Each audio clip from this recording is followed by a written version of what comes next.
آپ تمام حضرات کی خدمت میں اور بالخصوص سادات عزام کی خدمت میں رجب المرجب کی مبارکباد پیش کرتا ہوں، اور ساتھ میں آج اول ماہ رجب وارث دستار پیغمبر باقر علوم النبیین وارث علم ابو تراب حضرت امام محمد باقر علیہ السلام ظہور پر نور کی مبارکباد پیش کرتا ہوں۔ یہ وہ مہینہ ہے جس کے لیے پیغمبر نے فرمایا الرجب شہر علی والشعبان شہری والرمضان شہر اللہ۔ رجب علی کا مہینہ ہے، شعبان نبی کا مہینہ ہے، اور رمضان جلی کا مہینہ۔ جب سلسلہ کلمے کا چلتا ہے تو اللہ سے شروع ہوتا ہے، رسول سے ہوتا ہوا علی تک پہنچتا ہے، اور جب بات مہینوں کی چلتی ہے تو پہلے علی کا مہینہ، پھر نبی کا مہینہ، اور پھر اللہ کا مہینہ۔ یعنی اللہ نے اس مہینے کو یہ عزت عطا فرمائی، رجب کو، شعبان کو اور رمضان کو، کہ اللہ کے تین ہی ولی ہیں، اور تین ولیوں کے ساتھ یہ تینوں مہینے تعلق رکھتے ہیں۔ اور آج کے دن جس کی آمد ہے وہ ایسا امام ہے، میں پہلا فقرہ عرض کرنا چاہتا ہوں جہاں جہاں حضرات تشریف فرما ہے، یہ 12 میں بھی وہ اکلوتا امام ہے کہ جس کا دادا بھی امام ہے اور اس کا نانا بھی امام، اور کسی امام کا نانا امام نہیں ہے۔ دادا تو امام ہے لیکن کسی اور امام کا نانا امام نہیں ہے، خود بھی امام، باپ بھی امام، دادا بھی امام، نانا بھی امام۔ یہ دارین میں وہ عظیم ترین امام ہے کہ جسے حسین جیسا دادا ملا ہے اور حسن جیسا نانا عطا قبلہ پروردگار عالم نے ایک نکاح خود پڑھا،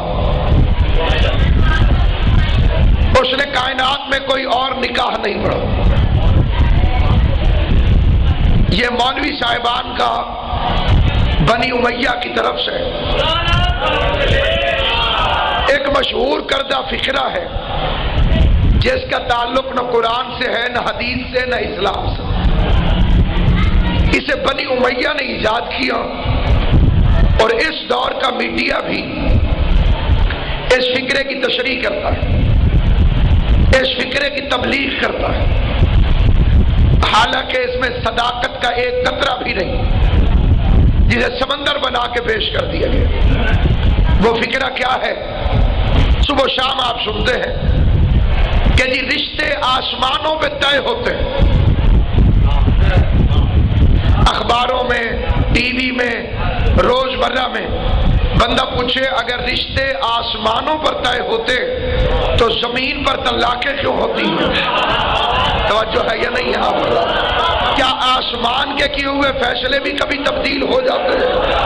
زمین کے فیصلے تو بدلتے ہیں، آسمان کے فیصلے کبھی نہیں بدلتے۔ جنہیں دنیا زمین پہ بناتی ہے وہ آج زندہ باد، کل مردہ باد، لیکن آدم کو اللہ نے آسمان سے نبی بنا کے بھیجا۔ کیا کسی نبی کی نبوت کو اللہ نے کبھی ختم کیا؟ کیا کسی امام کی امامت کو اللہ نے ختم کیا؟ کیا کسی ولی کی ولایت کو اللہ نے کبھی ختم کیا؟ یہ فکرہ کھڑا گیا علی اور فاطمہ کے حسد میں، کیونکہ آسمانوں پہ صرف ایک رشتہ طے ہوا، نکاح خان رب قدیر تھا، شادی حال عرش الہی تھا، دلہن جناب زہرا تھی اور دولہا حیدر کرار۔ سامعین گرامی، آسمانوں پہ خالی ایک رشتہ طے ہوا جس میں دولہا علی اور دلہن سیدۃ النساء العالمین۔ یہ شادی ہوتی ہی عرش پر اچھی لگتی ہے، یہ فرش میں ہو ہی نہیں سکتی تھی۔ اس کا جواب بھی رجب کا مہینہ دے گا، کیونکہ شادی ہوتی ہے لڑکی کے باپ کے گھر۔ توجہ ہے کہ نہیں ہے؟ میں کبھی دولہا کے گھر بھی نکاح ہوا سوچ کے جواب دو بھائی، نکاح دلہن کے باپ کے گھر ہوتا ہے یا دولہے کے گھر؟ دلہن کے گھر ہوتا ہے۔ جنہوں نے یاد آوے ذرا سوچ کے رسائے کیوں جی؟ نکاح کہاں ہوتا ہے؟ دلہن کے گھر، دولہے کے گھر تو نہیں ہوتا۔ اب پوری زمین ہے تراب اور دولہا ہے ابو تراب، توجہ ہے کہ نہیں آپ؟ جب دولہا ابو تراب ہو تو علی کی شادی زمین پر کیسے ہو؟ علی کی شادی ہوئی آسمان پر، کیونکہ دلہن تھی زہرا۔ اور دیکھیے یہ دنیا کا اصول ہے، میں کسی کے گھر گیا، کسی کے گھر، آگے 20 روپے کی دری بچھی پڑی تھی، میں نے جوتی باہر اتار دی تاکہ وہ یہ نہ کہیں کہ مولوی بدتمیز ہے۔ جوتی باہر اتاری، خود اندر آ گیا، حالانکہ قالین دی 200-250 روپے کی۔ پھر اپنے گھر گیا، مثال کے طور پر وہاں 10,000 کی قالین بچھی پڑی تھی، میں جوتیوں سمیت چلا گیا۔ قبلہ میں چلا گیا جوتیوں سمیت، اپنا گھر جو تھا، اپنے گھر کی علامت یہی ہے کہ انسان وہاں جوتیوں سمیت چلا جاتا ہے۔ اگر عرش دلہن کے باپ کا گھر نہ ہوتا تو معراج میں محمد جوتیاں پہن کے کیوں چلا؟ مولوی کو آج تک یہ سمجھ نہیں آیا کہ نبی معراج پر گیا تھا کہ نہیں گیا تھا، اور تاریخ کہتی ہے خالی نبی نہیں گیا، 2 جوتیاں بھی معراج پر گئی، 2 جوتیاں، ایک محمد کے قدموں سے لپٹ کر، ایک علی کے قدموں سے لپٹ کر۔ ایک جوتی کو محمد صاف کرتے، مصطفیٰ کی جوتی ہے، ایک مرتضیٰ کی، دیکھنا میں ادھر، ایک جوتی کو علی صاف کرتا تھا، وہ جوتی جو نبی نے پہنی اسے علی صاف کرتا تھا، اور ایک جوتی جو عرش پہ گئی اسے زہرا صاف کرتی۔ فکر عرض کرنا چاہتا ہوں، لیکن یہ فکرے ہیں سورہ مبارک اعراف کے، جس میں خدا فرماتا ہے ہم زمینوں کا ظرف دیکھ کے بارشیں برساتے ہیں۔ جب وادی میں ظرف نہ ہو تو کس طرح سے؟ جس بندے تک میری آواز جا رہی ہے، ایک جوتی کو نبی پہن کے عرش پہ چلا گیا، ایک جوتی کو علی پہن کے عرش پہ چلا گیا۔ نبی والی جوتی کو علی صاف کرتا تھا، علی والی جوتی کو زہرا صاف کرتی تھی۔ تارین قربان کروں، جسے علی صاف کرتا تھا وہ جوتی پردے کے باہر پڑی رہی، جسے بطول صاف کرتی تھی وہ پردے کے اندر۔ اور یہ ہے کیا؟ عرش پہ رسول دیا۔ عرش کا مطلب ہے تخت، اور بیت کا مطلب ہے گھر۔ بے جسم ہے، لا مکان ہے، لیسا کمثلہ شیء کا مصداق ہے۔ مکان میں آتا نہیں، پھر گھر بنا لیا۔ بندہ پوچھے جب تم نے رہنا ہی نہیں تھا تو گھر بنایا کیوں ہے؟ اگر تو 4 دیواری میں آ جائے تو اللہ ہی نہیں، جو محدود ہو جائے وہ خدا نہیں ہوتا۔ تو جب تو نے رہنا نہیں تھا تو گھر بنایا کیوں ہے؟ اور جب تو نے بیٹھنا نہیں تھا تو تخت بچھایا کیوں ہے؟ 13 رجب بتا دے گا کہ گھر کس لیے بنایا تھا، 27 رجب بتائے گا کہ عرش کس کے لیے بنایا۔ جس کے لیے گھر بنایا تھا وہ 13 رجب کو آیا، جس کے لیے عرش سجایا تھا وہ 27 رجب کو، نالین سمیت عرش اعلیٰ کی عزت بڑھانے کے لیے۔ وہ بھی رجب میں، یہ بھی رجب۔ اسی لیے میرے 4 اماموں کا فرمان، جس کا معراج پر یقین نہیں وہ ہمارا شیعہ نہیں، جس کا معراج پر یقین نہیں۔ 4 اماموں کا فرمان میں نے پڑھا ہے، ساروں کا فرمان ہو گیا، جس کا معراج پر یقین نہیں وہ ہمارا شیعہ ہی نہیں۔ پتہ چلا شیعہ کہتے ہی اسے ہیں جس کا میم اور عین کے راج پر یقین ہو۔ آج کل کوئی نعرہ نہ مارے تو مجھے اتنا دکھ نہیں ہوتا، اس لیے کہ حالات بڑے خطرناک ہیں. میں نے کئی سید مصلی کے پیچھے چلتے ہوئے دیکھے. ایک شاہ صاحب مجھے ملے, انہیں کہا جی میں بھی شاہ صاحب ہوں. میں نے کہا جی بسم اللہ. اسے میں علی ولی اللہ نہیں پڑھتا. میں نے کہا تجھ میں اور نوح کے بیٹے میں کیا فرق ہے؟ نوح کا بیٹا بھی باپ کو باپ مانتا تھا لیکن باپ کا مذہب نہیں مانتا تھا. جسے سید ہو کہ علی ولی اللہ حزم نہ ہو. آسمانوں میں خالی ایک رشتہ طے ہوا اور خطبہ نکاح کو خدا نے سورہ رحمان بنا دیا. مرج البحرین یلتقیان, ہم نے دو سمندر آپس میں ملا. پھر اللہ نے عجیب فکرہ کہا, قیامت تک کے مقصروں کا منہ توڑ کے رکھ دیا. شادی بھی کرائی, پھر کہتے بینہما برزخ لا یبغیان, ان دونوں کے درمیان فاصلہ رہتا ہے. لا یبغیان, وہ ایک دوسرے کو چھوتے تک نہیں. اور پھر معجزہ ہے کہ یخرج منہما اللؤلؤ والمرجان. مجلس ہوتی خالص مومن کے لیے, یہ کسی کاٹھے مومن کے لیے مجلس نہیں ہوتی ہے کہ جس کے ایمان میں کچھ اور ہو کچھ اور. کلمہ شیعوں والا پڑھنا, نماز کسی اور والی پڑھنی, کیونکہ شیعوں والا کلمہ وہ ہے جس میں علی ولی اللہ ہے. شیعوں والی آذان وہ ہے جس میں علی ولی اللہ ہے. شیعوں والی نماز وہ ہے جس میں علی ولی اللہ ہے. جو بندے چپ کر گئے ہو, میں نے کسی بندے سے کہا, میں نے کہا کلمہ سنا, اس نے لا الہ الا اللہ محمد رسول اللہ. میں نے کہا شیعوں والا سنا, اس نے کہا علی ولی اللہ. جب تک علی کی ولایت نہیں آئی تب تک پتہ ہی نہیں چلا شیعہ ہے یا کوئی اور چیز ہے. تو فرشتے بھی نمازوں کو ایسے چیک کرتے, شادی ہے یا علی کی ولایت والی.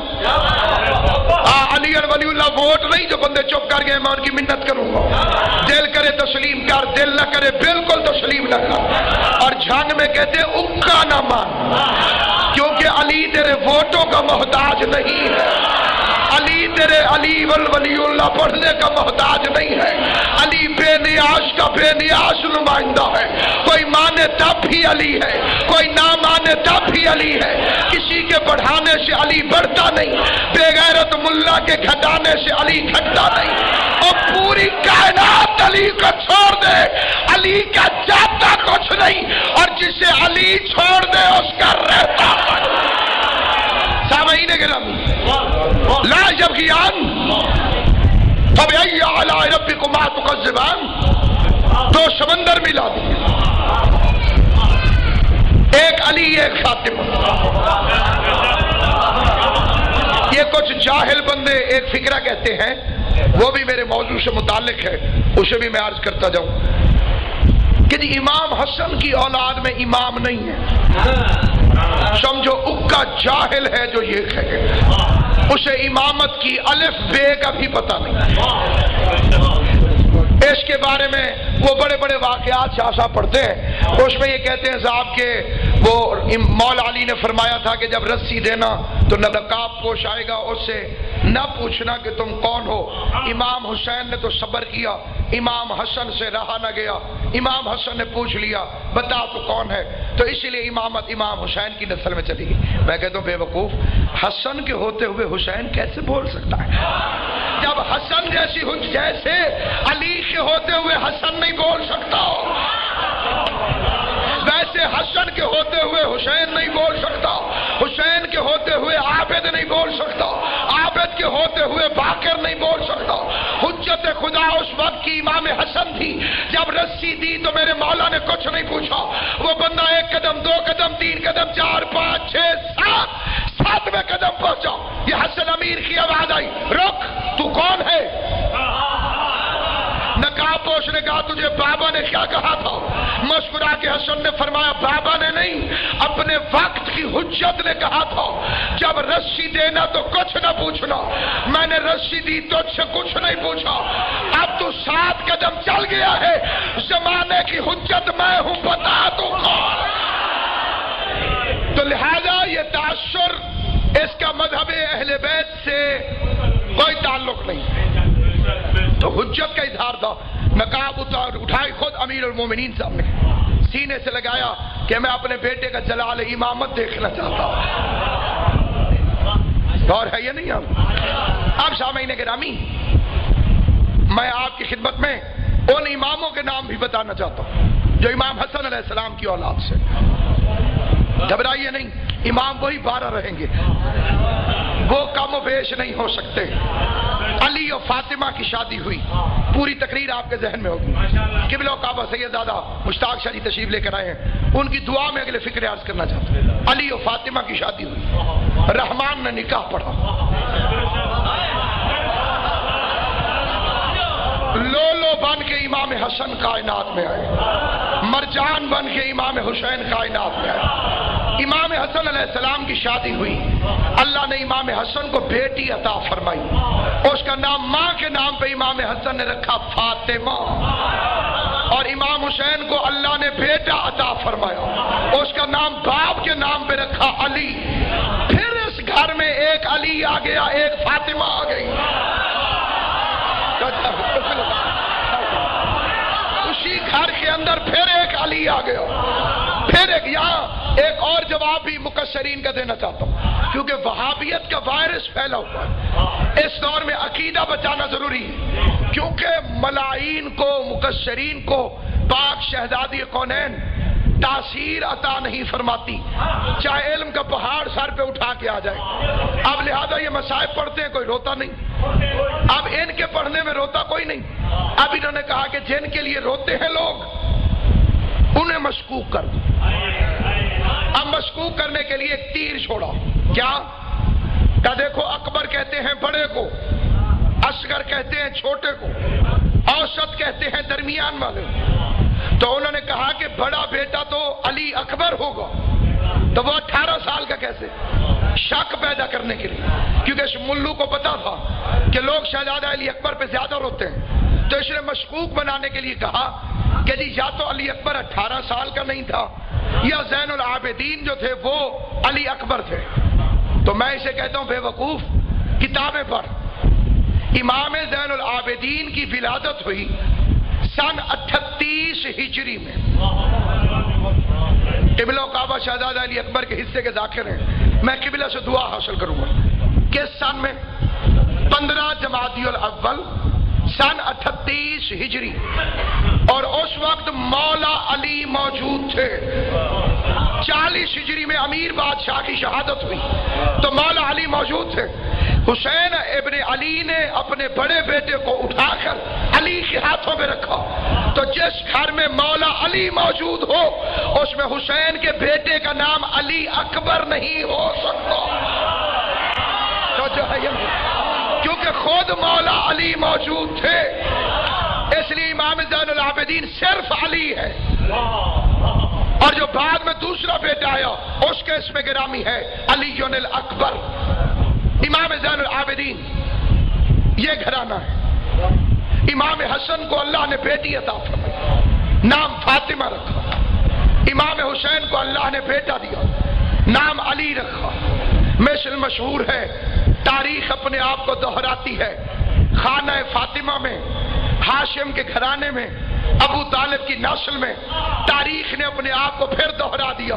پھر ایک علی آ گیا، پھر ایک فاطمہ آ گئی۔ اللہ کی آوازیں پھر دیر کس بات کی ہے؟ مرج البحرین یلتقیان، ان علی و فاطمہ کا پھر نکاح بڑھا دو۔ فرق یہ ہے کہ اس نکاح کو بڑے علی نے بڑھایا تھا اور اس نکاح کو چھوٹے علی نے بڑھایا۔ مرج البحرین بن کے علی ابن الحسین اور فاطمہ بنت حسن کی شادی ہوئی، مرج البحرین کی شادی ہوئی، لولو اور مرجان بن کے محمد باقر کائنات۔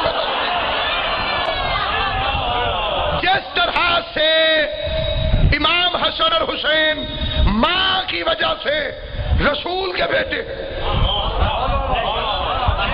اسی طرح سے پانچواں امام اپنی ماں کی وجہ سے امام حسن کا بیٹا ہے، باپ کی وجہ سے امام حسین کا بیٹا۔ مرج البحرین کا موتی، لولو اور مرجان بن کر محمد باقر نام 50 سال پہلے رسول رکھے گیا۔ ساروں کو یاد ہے یکم رجب امام کی ولادت کا دن۔ میں ایک ٹوٹکا بتانا چاہتا ہوں، سن بھی کبھی نہیں بھولے گا۔ کہ سال کون سا تھا جب امام کی ولادت تھی. اور ٹوٹکا یہ چھوٹے بچے بھی توجہ کریں گے تو ہمیشہ یاد رکھیں، امام محمد باقر امام ہے 5ویں، ٹھیک، اور معصوم ہے 7ویں. ادھر 5 لکھو ادھر 7، 57 ہجری کو امام کی ولادت. ایک مل کے صلوات بھیجے بلند آواز سے. 1 رجب 57 ہجری. پیغمبر کا ایک صحابی ہے جس کا نام ہے جابر. اس حضور نے فرمایا تھا جابر تو 5 اماموں کی زیارت کرے، جب 5ویں کو ملے تو میرا سلام کہنا. مدینے کی گلیوں میں ساری زندگی جہاں سے جابر گزرتا آوازیں لگاتا ہوا گزرتا، یا باخرو یا باخرو یا باخرو یا باخرو یا باخرو. کوئی دنیا نے اسے دیوانہ کہنا شروع کر دیا. ایک دن مسجد نبی میں بندے اکٹھے ہو کے کہتے ہیں جابر تیرا دماغ خراب ہو گیا. ایک ایسے شخص کو پکارتا ہے جو نظر ہی کبھی نہیں آتا. جابر مسکرا کے فرماتے ہیں تعجب نہیں، تم نے مجھے صرف دیوانہ نہیں کہا، تم نے تو محمد کے دماغ میں بھی حملہ کیا ہوا ہے، اور رسول کی بات پر اگر میں اعتبار نہ کروں تو پھر میں پاگل ہوں. ایک دن گلی سے گزرے، 2 سال کا میرا 5واں امام گلی کے اندر سے گزرتا ہوا آیا.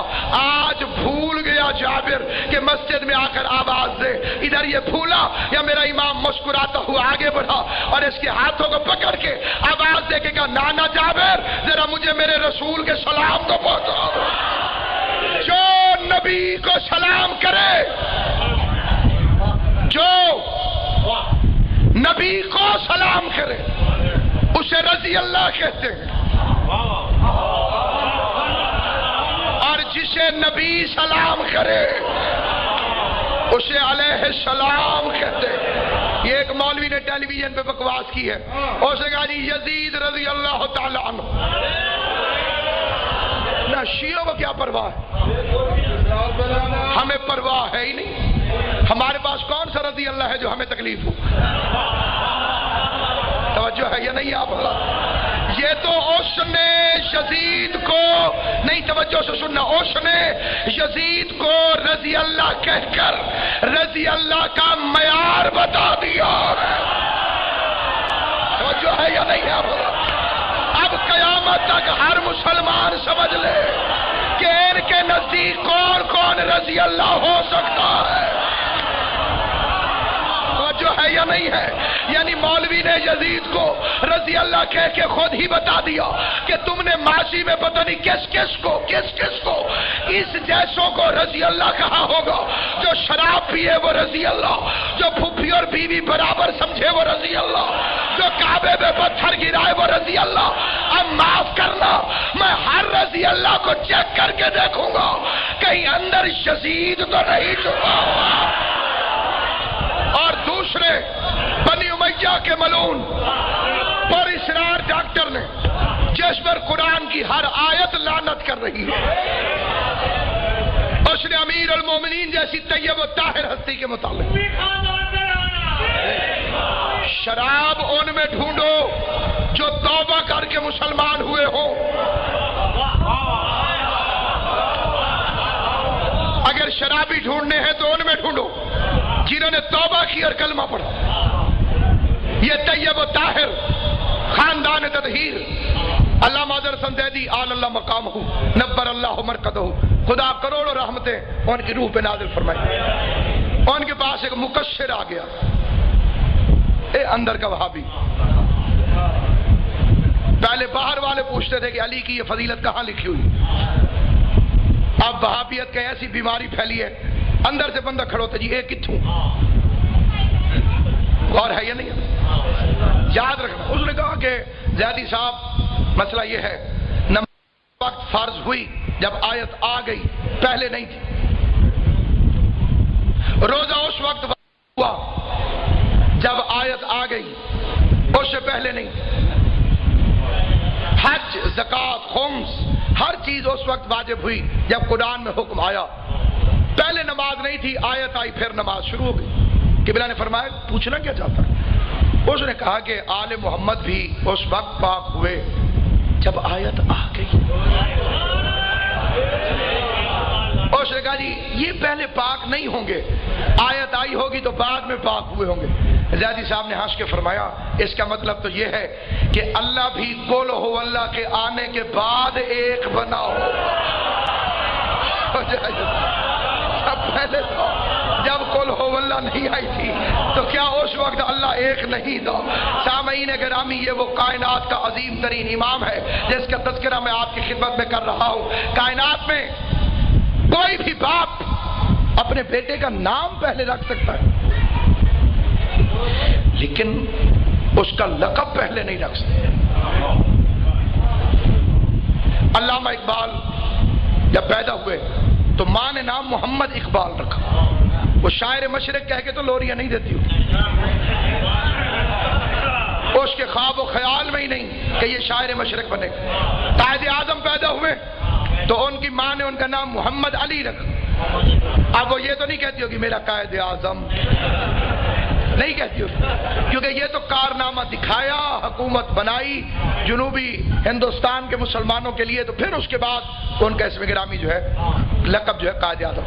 قربان علم غیب مصطفیٰ پر اپنے 12 بیٹوں کے لقب پہلے سے بتا کے چلا گیا۔ علی مرتضی ہوگا، حسن مجتبیٰ ہوگا، حسین سید الشہداء ہوگا، علی زین العابدین ہوگا، اور محمد باقر علوم النبیین ہوگا۔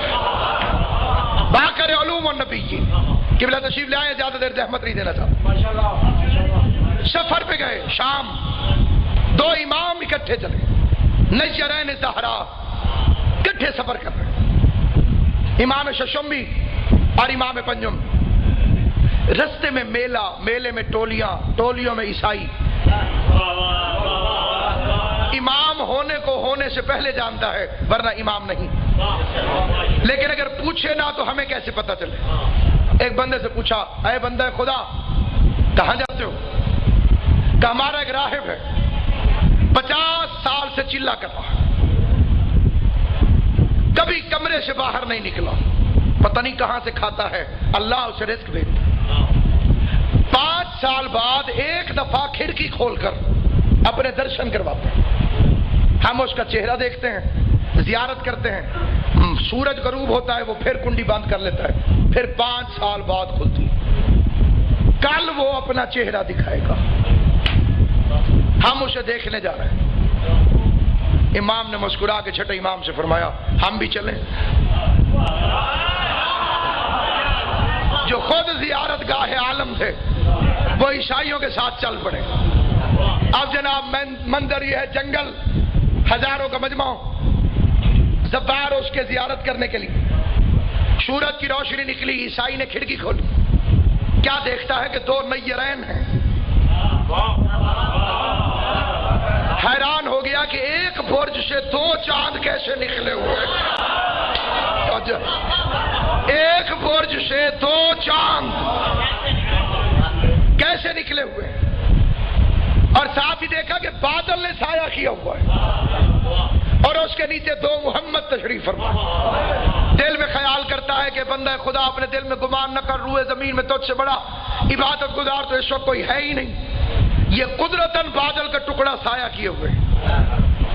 اس کے دل میں خیال پیدا ہوا اور ارادوں کی زبان سمجھنے والے خاندان کے دست چراغ نے صادق آل محمد کو اشارہ کیا، اٹھ میرا لال، یہاں سے اٹھ، وہاں جا کے بیٹھتے ہیں۔ ادھر یوسف زہرا کھڑا ہوا، ادھر بادل کے ٹکڑے نے ساتھ ساتھ چلنا شروع کیا۔ آج کے دن خوش ہونا بھی ثواب ہے، جو آج کے دن خالی ہنسے،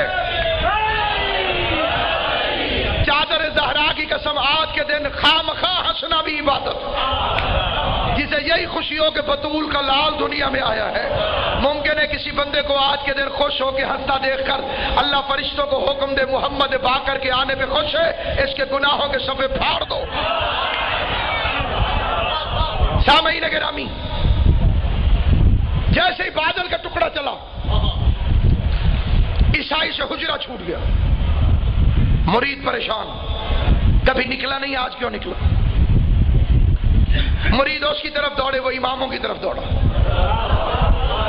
پاؤں چوم کے کہتا ہے تم میں سے کوئی ایک، کیا وہ آخری نبی ہے جس کے لیے میرا عیسیٰ بشارتیں دے کر گیا ہے؟ مسکرا کے امام نے فرمایا نہیں. اس نے کہا اچھا پھر تم میں سے کوئی ایلیا ہے؟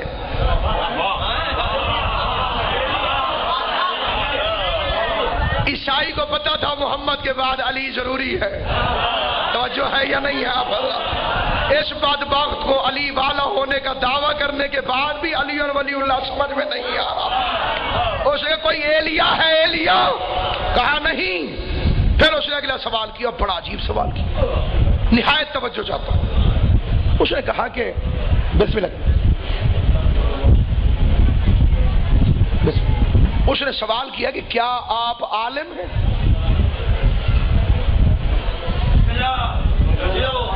بڑا عجیب سوال کیا آپ عالم ہیں؟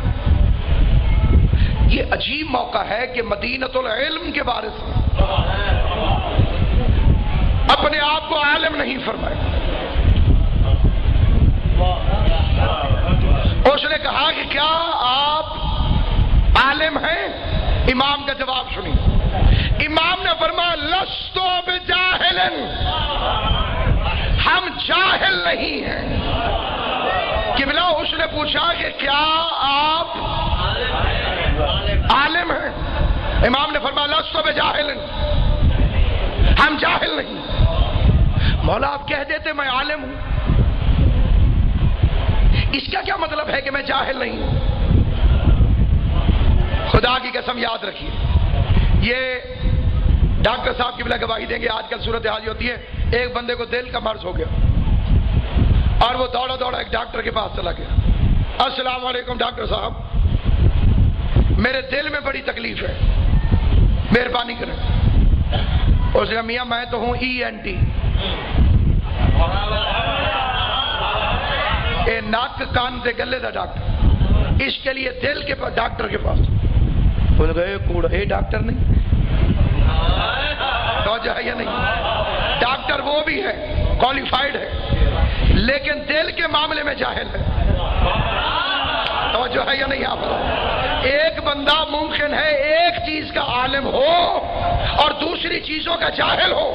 فزکس کا عالم کیمسٹری کا جاہل ہو سکتا ہے، انگریزی کا عالم اردو کا ان پڑھ ہو سکتا ہے، بہترین اردو دان انگریزی کا جاہل ہو سکتا ہے. امام نے فرمایا لست بجاہل، ہم جاہل نہیں ہیں. کائنات کا کوئی علم ہی نہیں جو ہمارے دروازے پر خیرات. امام شام تشریف لے گئے، 50 سال سے اوپر کا سن مبارک. حشام بن عبد الملک بن مروان 3 پشتوں کا لعنت، ایسا شجرا کہ جس کی پشت پشت میں رسول نے لعنت بھیجی. بادشاہی مشغلے میں تیر اندازی کر رہا، تیر اندازی. یاد رکھیے گا کہ اہل بیت نے، سیدوں نے، امیر المومنین نے کسی جنگ میں تیر نہیں مارا. تلوار سے لڑے ہیں، گرز سے لڑے ہیں، تیر نہیں مارا. علی فرماتے تھے تیر چلانا بزدلوں کا کام ہے. توجہ ہے یا نہیں آپ؟ دور سے دشمن کو مارنا بھی علی فرماتے کوئی مردانگی ہے. مزہ تب ہے اسے سامنے بلا تو اپنا زور آزما، وہ اپنا زور آزما. اسے پتہ ہی نہیں، اسے دور سے تیر مار دینا علی فرماتے بزدلی ہے. سامعین گرامی یہ تیر کے نشانے مار رہا، سامنے ایک بورڈ اور بورڈ کے سینٹر میں نقطہ. ایک تیر مارا ادھر گیا بیکار، دوسرا ادھر گیا بیکار. یہ تو طے ہے ادھر ادھر والے بیکار ہوتے ہیں. جب تک درمیان میں نہیں جائیں گے کیا فائدہ؟ ادھر جائیں تب بیکار، ادھر جائیں تب بیکار. اب مجمع ہنسا، بادشاہ کی بےزتی ہو گئی. نہ چاہتے ہوئے بھی بندے قبلہ ہنس پڑے کہ یہ تیر چلا رہا ہے اور ایک ادھر چلا گیا اور ایک ادھر. اتنے میں امام وارد دربار ہو. اس کمینے نے کہا چلو میری تو بےزتی ہوئی ہے، اب تیر کمان دیتا ہوں امام کو. ان کا ایک نشانہ خطا ہوگا میں تالیوں بجاتا ہوں. حساب برابر نہیں آتا ہے نا مجھے. بہت بڑی چال تھی، بہت بڑی سازش تھی. ہزاروں کا مجمع دربار میں تھا، اپنے پرائے یہودی عیسائی سارے بیٹھے ہوئے تھے. حشام ملعون کا دربار اور اس امام کو تیر چلانے کی دعوت دی گئی جسے ذوالفقار نیام میں رکھے ہوئے 2 پشتیں ہو گئی تھی، مدت ہو گئی تھی میدان جنگ. امام نے 3 دفعہ روکا، اس کمینے نے پھر نہیں بسم اللہ قبلہ، بسم اللہ قبلہ. سرکار نے تیر لیا اور کمان. علی کی عزت کی قسم غیروں نے بھی تسلیم کیا، بلکہ ابن خلدون نے جو دشمن اور متعصب ہے حیران ہو کے اپنے مقدمے میں لکھا، کہتے عقلیں حیران ہیں. شکاری پہلے سانس روکتا ہے، پھر نگاہ ٹکاتا ہے، پھر تھوڑی دیر کے لیے اندازہ کرتا ہے، پھر جست میں ہاتھ ڈالتا ہے، پھر کمان کو کھینچتا ہے، پھر تیر جلاتا ہے. اور بطول کے لال نے یوں تیر اٹھایا اور چلا دیا. توجہ چاہتا ہوں، توجہ. حیران ہو کے نہیں توجہ فرمانی ہے تاکہ پتہ چلے کون آج کے دن خوش ہے. ادھر تیر چلا اور سیدھا نشانے پہ، اس درمیان والے نقطے پہ، اور آدھا اندر اور آدھا باہر. اس کمینے نے سمجھا تکا لگا ہے، مانتا ہوتا تو آزماتا کیوں. اس بے غیرت نے دوسرا تیر اٹھا کے دے دیا، مالا یہ بھی ماری ہے. اب انصاف سے بتاؤ، نشانہ تو وہی تھا جہاں تیر کھڑا تھا، یا تو پہلے تیر کو کھینچے اور پھر امام سے گئے. وہ بھی کھڑا رہا اور امام کو آزمانے کے لیے کہتے چلو. علی کی عزت اور بطول کی عصمت کی قسم، میں نے سنی مولویوں کی کتابوں میں پڑھا، امام نے دوسرا تیر چھوڑا، وہ پہلے کی پوسٹ میں جا کے لگا. پہلا تیر اندر، دوسرا نشانے پہ، تیسرا دوسرے کو لگا، چوتھا تیسرے کو لگا، پانچواں چوتھے کو لگا. امام نے 13 تیر چلائے اور ہر تیر دوسرے تیر کی پشت میں یہ اعلان کر رہا تھا کہ اگر تیر ذرا سا بھی ادھر یا ادھر ہو جائے تو شکاریوں کی زبان میں اسے کہا جاتا ہے کہ نشانہ خطا ہو گیا، اور جو خطا کرے وہ امام نہیں ہوگا.